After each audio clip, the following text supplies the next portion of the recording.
Hi and welcome to this Blueberry Markets video update with me, John Kibler, Head Currency Analyst.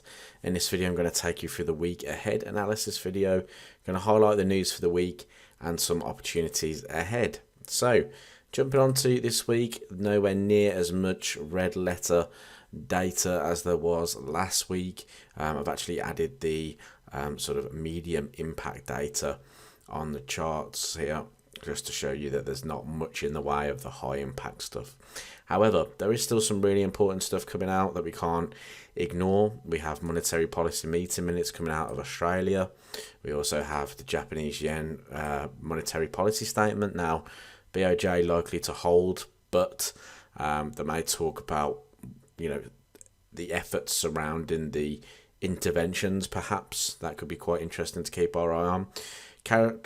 Retail sales are also quite interesting, considering the fact that previously we were down at the -0.7s, -0.5s, and now we're actually at the predicting to see a serious jump to 1.5%. So that could give the CAD a little bit of a boost going into this week. We also are expecting the CPI data to come out, which is meant to come in lower, showing inflation falling there. But that's quite interesting that we've got core retail sales beforehand, suggesting quite serious growth, and then CPI suggesting some downside. So some mixed data to come out for the CAD by the looks of things, if it were to come out as forecasted. Other than that, the only thing weighing the dollar for this week really is the CB consumer confidence. We also have some unemployment claims, which is quite interesting. They're expected to rise, so it's not really a shock to the market if they were to rise, unless a big number comes in here. And we also have the core PCE price index, I should say, which is forecasted to come out very similar. So, like I said, in the way of news, not really all that much. Going on to the strength meter, you can see that the New Zealand dollar started to top out here, and we're starting to push back to the downside. So that's going to be quite crucial for anybody trading the New Zealand dollar strength, that you may want to consider now that the market is starting to potentially look the other way here and reverse its strength. The US dollar and Canadian dollar remain as the weakest currencies. However, the dollar, you can see, starting to come from that -6 low, starting to sort of trend maybe back to the upside here on the strength meter. I would have liked to have seen maybe another jump in the US dollar, but that wasn't to be this week. However, it may happen next week.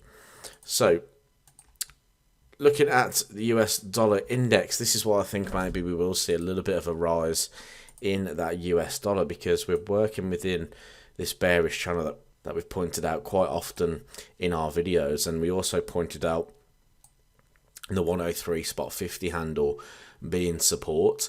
I think if price is going to start trading back to the upside here, we're going to need to see price break for the 105 handle first, considering it is these key lows through here. But if we trade through the 103, the 105 lows in here, I think it's going to open the door up for dollar to be bought up into that 108 handle through there. Downside risk is price stays within the 105 handle. Maybe we reject it, we come back down, and we start trading within that bearish channel. That's the only downside risk I can see for the dollar index at the moment. Moving on to pound, we're at a crucial level on pound. We're at a bullish channel support in here. We're also at a horizontal support at the 1 spot 21.25 handle, as well as if we go above that, we have the 1 spot 21 or the 1 spot 22 handle, running through here. So in a bit of a consolidation here, I think if we trade above, trade out of it, we'll work within that bullish channel. If not, and the dollar does strengthen like we're kind of predicting this week could happen, a move through the 121.25 would then be the resistance point for potential further downsides, targeting these sort of lows through here first before coming to a larger level of support like the 1 spot 1700. Moving on to Kiwi dollar then, I actually like Kiwi dollar downside more from a technical point of view than fundamental. But you can see here that price really drove to the downside, and then the pullback has been very slow and laboured on this 4 hour time frame, and we've only really managed to get back in to this smaller candle range and started to reject within that range. So that means to me that maybe if price was to trade through these lows here, maybe we get a close outside of this trend line, then we could see a move down to the 0 spot 6280 handle.